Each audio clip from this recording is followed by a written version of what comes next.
หลับสบายดียามเช้าเด้อจ้าพี่น้องจ้าสบายดีเบิดสุขุสุขคนจ้าพี่น้องยินดีต้อนรับสู่ช่องแม่น้องบอยคือเก่าคือเดิมเด้อพี่น้องโอ้ยพี่น้องเอ้ยตัดเข่าจนสิสุดแถวฝนตกทั้งคืนเมื่อคืนพี่น้องเปียกกันทวนหน้าเปียกอ้อยเนาะเปียกอ้อยเนาะเข่าปะบัวย่านเปียกย่านเน่าตัวได้พันแห้งเนาะพี่น้องเอ้ยเฮ็ดจังได้ละบาทนี่เอ้ยฝนจะมาดีคักแท้พี่น้อง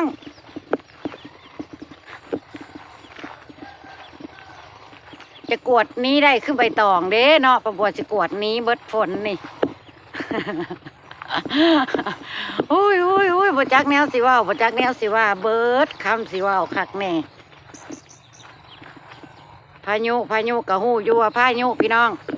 แต่กะบังมือกับเพิ่นกับบ่ตกเนาะก็คิดแต่ว่าเพิ่นชีวิตสิว่างไปละเว้นว่าหายจักมือสองมือก็บ่ได้ฝนก็ได้เปียกอ้อยคักแน่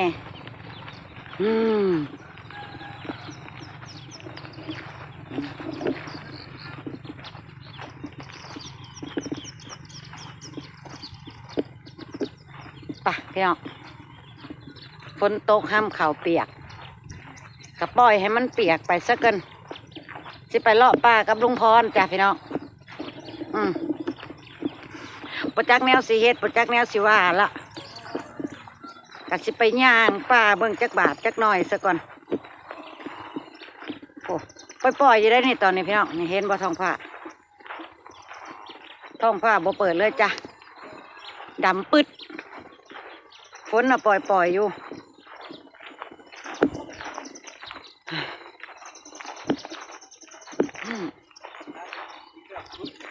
ชีวิตชาวนาพี่น้องจ้าลำบากลำบนนี่คือเข้าหัวนี่บ้าถ้ายังประมาณนี้ก็สิขายอยู่ได้นี่นอพี่น้องนี่กำลังอวยก้มกำลังฟรีเฮ็ดข้าวเหมากะสิบอนั่นปันไดแต่ว่านี่ตีนี่เริ่มก้อยแล้วมิแต่รอฝนเกี่ยวเข้าดีแล้วก็เลยตอบเลยเนี่ยถ้าประมาณนี้ก็ดีไปเบิ้งในเถาไปเบิ้งหมักตัวแปบเนี่ยมีแก่มีพ่อต้มอยู่ว่าเถาหมักตัวแปบเขาหน่อยหมักทั่วยังเกาะเอิ้นชื่อกับบ่ถือหมักตัวคอโอ้ดิมีแก่แล้วแบบนี้เขาเอิ้นว่าแก่แล้วนี่เหลืองเลยเฮ้ยนี่พี่น้องแกงลุ่มๆกลับมาจังข่อยเอาเนาะเอาขึ้นไปต้มอยู่ในเฮือนก็เป็นในข้างมองอุ้ยหลายเลยปาดพูดมันลุงป้อนที่เป็นไม้เลยพี่น้องก็เพิ่งสิหัวเพิ่นเป็นดกเป็นขนาดนี้เนาะพี่น้องเนาะมาอันนี้นะหัวไม้ทำที่เอาคอให้เพิ่นเป็นดกมันเขาเนี่ยมันซุ่มตลอดมันก็เริ่มมันแตกสิ่งเป็นหัวใหม่แล้วตัดเอาไปปลูกแล้วย้อนตัดเอาแต่ย้อนแล้วปัดอันไทยสบายดีพี่น้องงามมื้อเช้าไปเลาะเฮ็ดปัวอีกก็เพื่อออกผิดงามผิดมือแหมเพิ่นเป็นอะไรมันเต็มถังพี่น้องเฮ็ดโตเพิ่นไปพี่น้องไปเขาปลากับ2เท่าในเสียเบิ่งท้องฟ้าตอนเช้าพี่น้องว่าสิรอดบ่ลุงพรกับป้าบัวนะมื้อนี้นะเมื่อคืนนี่ทั้งคืนแล้วจ้ะปล่อยอยู่ทั้งคืนตื่นเช้ามาหยุดหน่อยนึงเนี่ยก็เริ่มปล่อยมาใหม่แล้วนี่ท้องฟ้าโอ้ยบ่จักสิว่าปะเข้าป่าน้ำกันจ้ะหอดป่าแล้วพี่น้องเอ้ยฝนตกดีค่ะปล่อยฝนตกดีค่ะกระจนเฮ็ดกะออกเตือน12แท้ๆกับเบิ่งแน่นี่พี่น้องเตือน12แท้ๆก็มีเฮ็ดโอ้เบิ่งแน่นี่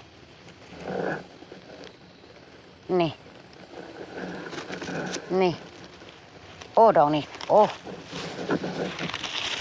มาเอาเฮ็ดนี่เท่าเอ้ยมาเก็บเฮ็ดนี่โอ้ยเท่าเบิดนี่พี่น้องเน่าเบิด นี่บ่มีจังได้นี่เฮ็ดแล้วนี่ อืมยังจุ่มงามๆอยู่นี่อืมเฮ็ดนี่พี่น้องเฮ็ดนี่ฝนตกดีคักเฮ็ดออกเป็นก่อเลยจ้ะโอ้ยมือกับบ่มีเก็บ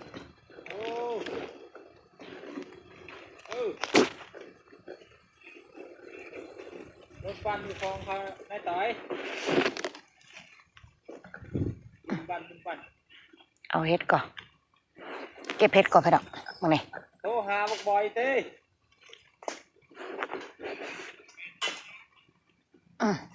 เดี๋ยวสิโทรหาย โอ้ยเหี่ยมือไปเลย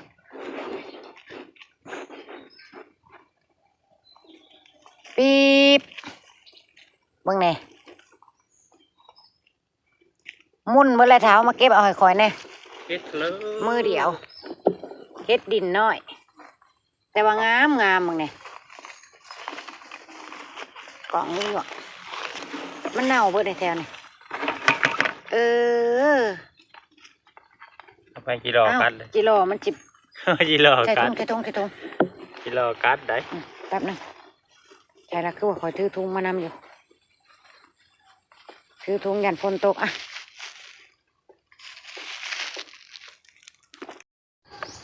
ขุดลงพรขุดอันเจแมนฝนข้าวดับข้าวดีข้าตู่ดุย บ่สนเนาะ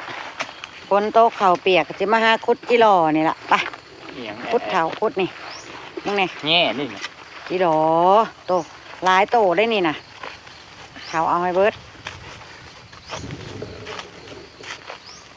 จิหล่อละจิหล่อพี่น้องเอ้ย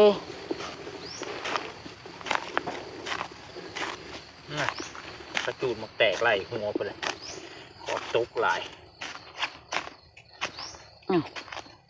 อยู่ใส่ละเฮ้ย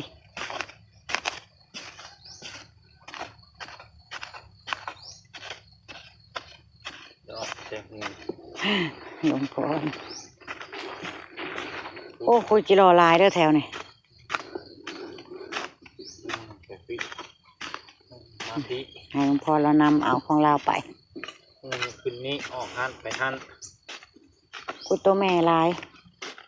ถ้าแบบนั้นนะ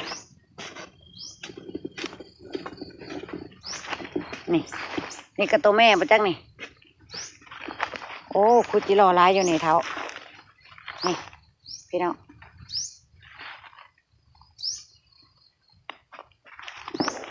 พี่ผู้โอ้ยลายโตอยู่มาเลาะเห็ดปวกพี่น้องเอ้ยเห็นจิรอขุดจิรอแต่ว่าจุดประสงค์คือเห็ดปวกผู้ได้เก็บก็เจ้าก็ได้เก็บบ่มีหยังเห็ดก็จะมาหาเลาะหาย่างเบิ่งนี่แหละเนาะพี่น้องขาเวลา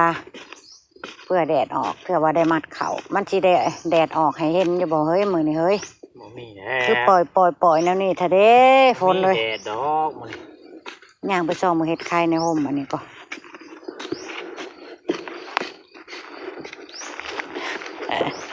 ฝันบ่ปะบัวเดือน12แล้วยังสิหาเห็ดไข่ปะบัวฝันบ่ฝันฝนตกดีกระดอกเนาะพี่น้องโอ้แต่มันออกกับมันสิมุนเบิดแล้วข้าเจ้านั่งพักแก้วเขาอยู่แถวนี้ห่มนี่เป็นห่มเห็ดไข่แต่เก่ายันว่าเห็ดไข่ออกเดือน12เนาะพี่น้องคักบ่ถ้ามันออกนี่โอ้คุยจิรอน้ำให้หน้าเนี่ยก็มีแต่เถาเลยโอ้ให้ลุงพรขุดจิรอไปนี่ละขุดไปลุงพรปัจจุบันประกาศยังเนาะ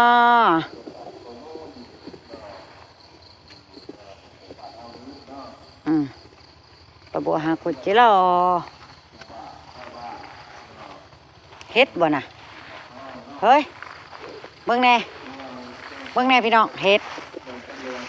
เลิกก็ดี เออ ดอกเดียว เออก็บ่ได้ตั้งหาเนาะหาขุดกิโลคันหาเฮ็ดจักว่าพอได้แกงบ่จ้าเฒ่านี่พี่น้อง อยากเงาะไปเลย โอ้ยงามแต่นะเบิ่งโซเฮ็ดงามๆยามเดือน12นี่นะพี่น้องลุงพรได้เฮ็ดเด้อพี่น้องเอ้ย ในเห็ดกับแมงกีรอกับมันเทียนลุงพรเอาหมดทุกอย่างเท่านะดอง เออ มันออกกินดินทรายนะนี่เห็ด เฮ็ดออกเนาะแน่ดอกนี่ยุบแล้วเอาบ่ได้ผัดบ่ได้ย่างหาแถวอันน่ะเด้สักคุยจิโร่แต่ว่าอันนี้นี่คุยจิโร่ โอ้ยเสียงยังได้พูนในบ้านเอ้ย จักนี่บ่แม่นบ่หรืออีหยัง เครื่องเสียงมีปัญหาไหม เอ ของค อน เด้เราก็เว้าอยู่เครื่องเสียงมีปัญหา เสียงบุดีคือใหม่ที่ บ่ มันอะไรแล้วมันออกแล้ว เห็นขาวๆนึกว่าแม่นเฮ็ดอีก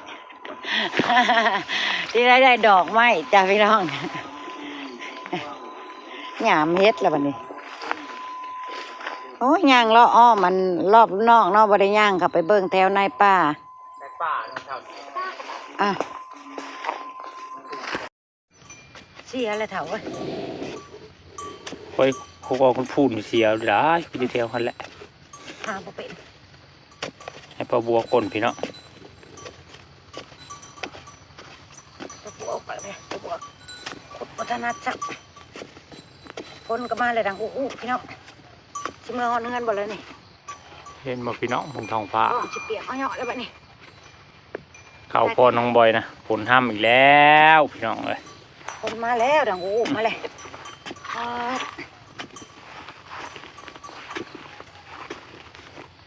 นึกว่าสิเฮ็ดเล่นๆคนก็ได้ที่ได้มันเฮ็ดบุรีตัวใด ปี๊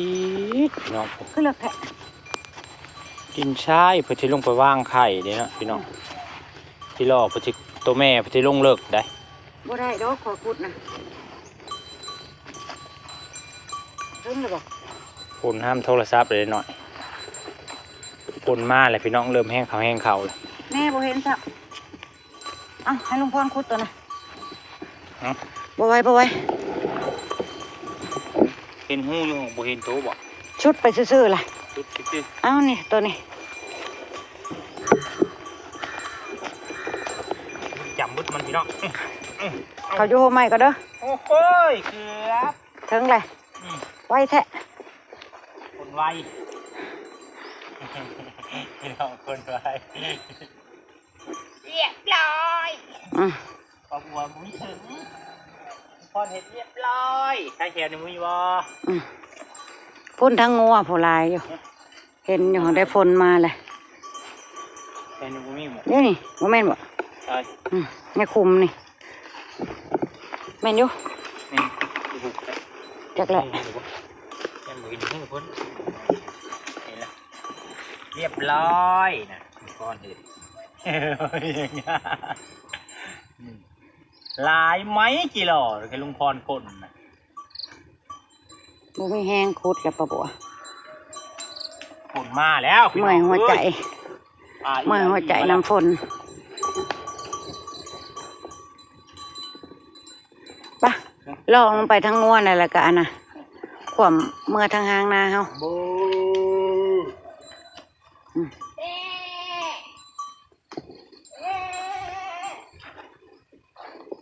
แถวนั้นเราก็เห็นอยู่คุยมัน ไอ้สูกี่หล่อหอยดิบบ้า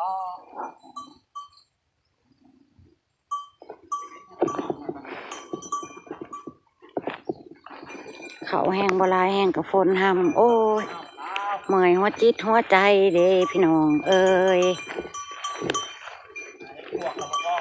หาเฮ็ดปวกกับเมื่อยแล่เลยสินิ้วสิลุยคุดเอาจิรอแล้วก็เอ๊ะนะเท้าสิลุยคุดเอาจิรอกับสิพาเมื่อยแล้วพี่น้องเอ้ยเด้นะ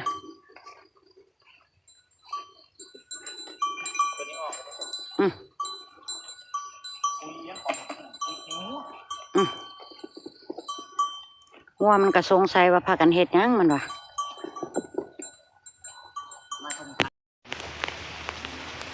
เฮ็ดหูหนูพี่น้องเฮ็ดหูหนูดำเอาไปยำหน่อยเนาะนี่เฮ็ดหูหนูโอ้ออกเสยเฮ็ดหูหนูลุงพรเรากับบริถอยทางคุดได้พี่น้องฝนตกก็ได้นะฝนตกแห่งคุดม่วนแล้ววะบ่เมื่อกับยู่น้ำลาวอยู่นี่ล่ะบ่เมื่อกันยู่น้ำลุงพรนี่ล่ะพี่น้องลุงพรลุงพรอย่างเมื่อจังได้ลุงพรว่าคุดให้มันได้หลายๆแล้วนะกระเทินมาเลยลุงพรว่าทั้งนี้พี่น้องย่องเป็นขี้เมียข่อยบ่ย่องเขาไว้ย่องลุงพรจิตใจอ่อนเด็กน้อยย่องพอเบิ่งเจ้าของคือตั้งแต่รุ่นใดเอาคุยบางอย่างคือที่ตัวเดียวเท่ามันเป็นไปบ่ได้เด้อ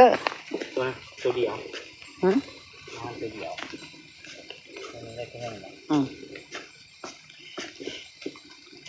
เป็นบ่เมียกับบ่เชิงว่าย่องเนาะพี่น้องกำลังใจคงเป็นกระเทยพี่น้องเสียมนั่นฮะจังไดก็บ่เห็นอยากเอามาคนละด้ามก็ได้เสียมนั่นถ้าสั่นก็คุดซอยกันมันก็ได้เมื่อแหละปันนี่ถ้าคุยจิรอลายอีหลีเพราะเราคุดมาตลอดทางปะบัวบ่คอยได้ถ่ายปะบัวย่างเลาะหาอันเฮ็ดโอ้โหได้บักลายเลยพี่น้องปะบัวย่างหาเฮ็ดปวกก็คิดว่าสิมีเฮ็ดปวก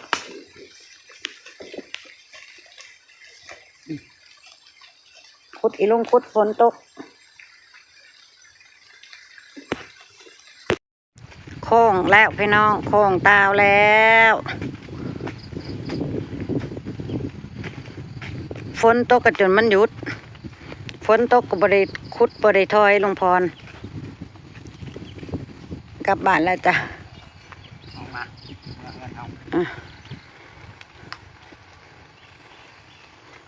บ้านเรารักรออยู่แล้วมาลงพรอำลาพระจากจ้ะพี่น้อง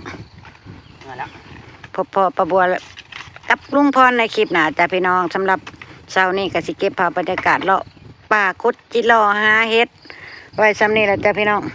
เฮ็ดก็ได้2-3 ดอกพอคือโค้งล่าวตาเมื่อแล้วพี่น้องเอามาโชว์บังดูคุดไปกับม่วนไปโอ้ได้บักลายได้พี่น้องลุงพรเรานะ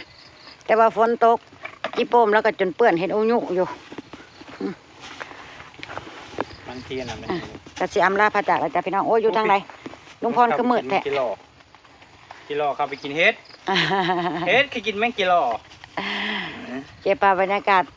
2 เท่าเลาะป่าคุดจิรอหาเฮ็ดไว้ซ้ำนี้แหละจ้ะพี่น้องจ้ะ